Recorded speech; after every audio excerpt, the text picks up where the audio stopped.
Hey everybody, how's it going? I'm Sethum and welcome back to another video guide for Conan Exiles. Today in this video folks, I'm going to be walking you through the new Jawbone silver mine. Now this is a brand new dungeon.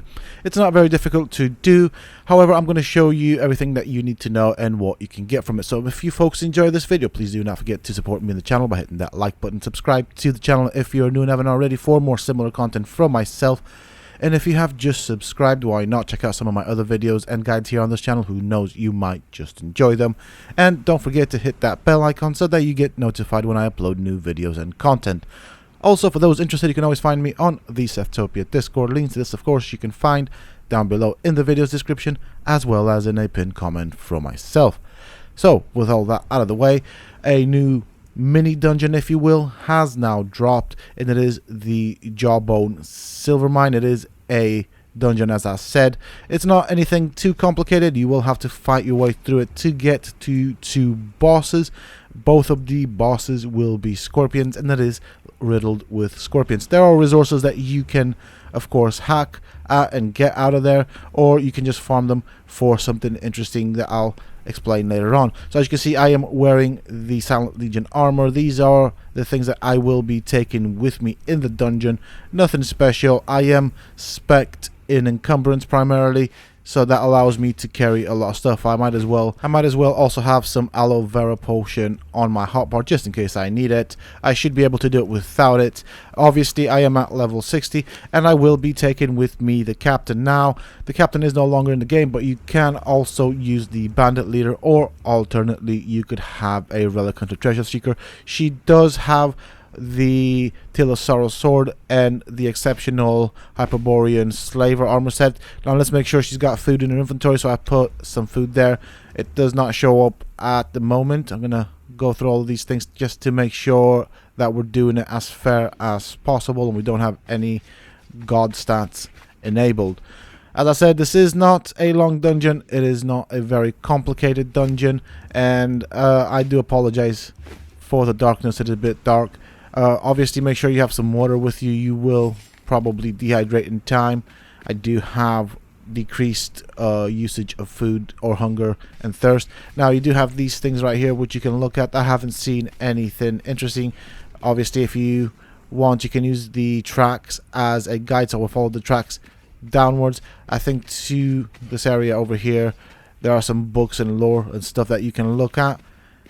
I haven't actually seen anything, and as you heard that crunch noise means that there's a scorpion nearby. So that's how you'll know you're coming upon an enemy. They do make that crunchy noise, and as you can see, the captain does do a decent amount of damage with Tilosauros. So as I said, to keep track of where you're going, just basically follow these cart tracks and it will take you to a larger room. Then we will look for some reddish crystals, and that's the path that we want to take. It is a bit hidden if you first come here and don't expect it, but as you can see, the NPCs are not that difficult to kill. There are also some very small scorpions, so do keep an eye out for bad things. I mean, this cave primarily has scorpions. That's the only thing you'll be encountering. All sorts of scorpions, including the bosses, as you will see later on. Also, you want to be farming this dungeon for the final boss if you want to get the scorpion pets, as the scorpion queen, I believe she is, will of course yield scorpion eggs when harvested. It is not a guaranteed drop, as you will probably see. Hopefully we don't get them this time around, but I will make a video on how to make these pets or get these pets in the game, as this is also a brand new pet added to the game. So as you can see, the track does go to my left, but it is a dead end. Nothing interesting there, so we're going to go to the right. You saw the crystals there for a brief little minute, so the crystals in front of us, that's where we want to go. I'm just keeping an eye out on whatever bad stuff there is here, just to make sure I'm aware of my surroundings. And as you've seen so far, it is not all that difficult. You can even do this without thrall, but it's one of those things, if you can bring a thrall in, why the heck not? You know, it makes life that much more easier, and I suppose it will help out with the two bosses in this dungeon. Okay, so we're gonna go down now. You will see that this turned into a little path. On my right there's a cliff. Don't worry about it, you can't actually fall from it. It's like an invisible wall up to a certain point and you can't actually jump down. Believe me, I tried. I thought that was gonna make this a bit shorter and I was willing to jump down, but that's not a thing, so just know that.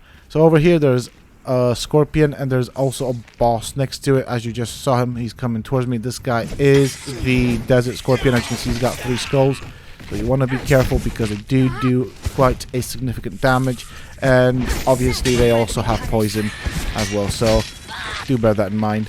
Oh, there we go. I don't know. Oh, there's more scorpions around here. So I'm gonna deal with the little scorpions around here. I'll let my thrall tank the boss, and now I'm gonna help her out with the killing of it. This guy, when you do harvest it, as you will see, you will get a skeleton key. Close to the final boss there is a legendary chest where you can get legendary weapons out of. I will try and point it out if I remember. So I'm just healing up a bit. Now the danger with this scorpion is when it does that tail swipe, it does have quite a decent range and it is quite difficult to avoid as well. So you might want to have some healing stuff with you if you're going to engage in this fight. I mean, you're going to have to engage in it. You don't really have much of a choice. If you want to carry on, you will aggro it either way. Now I'm not quite sure how my thrall's doing in terms of health. She should be doing alright. Hey, where did you come from? You weren't there a second ago. I think I must have aggroed the entire room. So I just fired a healing arrow just in case. So once the scorpion does that tail swipe thing, you can go in for a couple of attacks. Doesn't perform it very often, but when it does a lot of damage. So do keep that in mind. Oh, there we go. Oh, I was trying to avoid it, but that didn't work out too well, did it? So that's it, one boss down. I was never in any real danger. I could have fought this guy from a distance should I have chosen. Now you will want to harvest him, so I'm gonna put some food in my inventory. I don't really want to use the aloe vera potions. They're useful for other stuff. And you can harvest him with a pickaxe. You can harvest him with a meat cleaver. Same thing, you will get a key, as you will see. So there we go. That's my key. This is pretty much what you get out of him. Nothing special. He's just similar, or he's just basically a copy of the world boss that has been put in a dungeon. Nothing to worry about with that. You do also get the ichor, as you saw there, and so not far from here is the final boss. You see a bit of glow in front of us. On both sides there will be 2 little scorpions that we have to fight, and we're gonna have to kite them out because we don't want to get into the green stuff. I'm guessing that would damage. I haven't actually tried going in to see what happens, but I am gonna kite them out. If they don't damage now, they will probably at some point. You know, that doesn't look quite healthy. It doesn't look like an area that you want to be fighting in. So as you can see, okay, never mind, he's dead. I was gonna say that my thrall kind of missed his hit, but whatevs. Let's see, did she get him? Okay.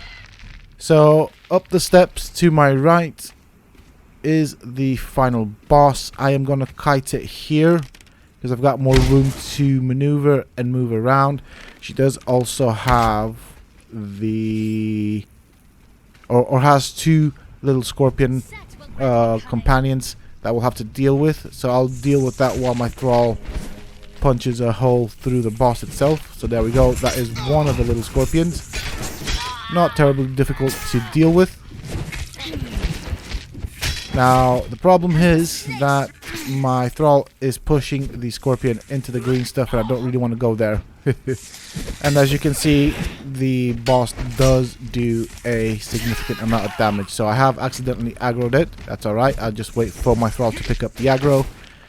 I will heal, so I'll have a aloe vera potion and some meat. That normally does me fine. I can always switch to my secondary bow, which has the snake arrows, as these things will help DPS it down while my thrall tanks it. As you can see, my thrall's not been in any real danger as such. That noise though, when she gets knocked down, that always has me worried. Now obviously I can always fire some healing arrows in her direction to help her with regard to her health. We don't want the thrall going down, because then we'll have to tank the boss and it's not going to be fun. They do have a lot of knockdowns and stuff, so fighting this thing is not going to be fun if you're doing it yourself, just because of the amount of knockbacks. She's nearly dead. Also very important here, once you have killed the Scorpion Queen, as I like to call her, I'm guessing this is what this is, you will want to harvest it, for the simple reason that you have a chance of getting the scorpion eggs, which you can then put in a taming pen, and with demon blood and the abysmal meat you can get the scorpions. So you can get 4 types of scorpions, including the 2 bosses that we fought in this dungeon. Obviously I will make a separate video for this, and I will also make a separate video for Dagon's dungeon. Just bear in mind that the one for Dagon's dungeon is going to be a long one. That is a long and difficult dungeon, or has certain difficult areas which I absolutely adore. So I do like the fact that the difficulty in that dungeon is greater than in most other dungeons, especially when it comes to bosses. So somewhere on my right there's a chest which you can loot with the key that you got from the first scorpion, and that is it pretty much for this. You've got this over here which you can interact with, and it will teach you a better version of the poison to apply to your weapons. That does also of course use the new poison glands that you get throughout this dungeon. I'm just going to show you what you get there. There it is. So it's just a better version of the poison that already exists in the game. The exit is that green door in front, and it will just take you back to the entrance of the mine, and that's pretty much it. It's not that difficult, very easy to farm, and I know I'm going to be farming it at least at the beginning just for the scorpion eggs. So that is it from me for this video. Join me tomorrow where I will have the Dagon dungeon run and guide up. Hopefully it is a long dungeon, and I'm going to show you everything that you need to know in that and what to be aware of. I hope that you have enjoyed this video. If you have, please do not forget to support me and the channel by hitting that like button. Subscribe to the channel if you're new and haven't already for more similar content from myself. And if you have just subscribed, don't forget to hit that bell icon so that you get notified when I upload new videos and content. And why not check out some of my other videos and guides here on this channel. Who knows, you might just enjoy them. Also, for those interested, you can always find me on the Sethtopia Discord. Links to this, of course, you can find down below in the video's description, as well as in a pinned comment from myself. Until next time, stay safe, folks.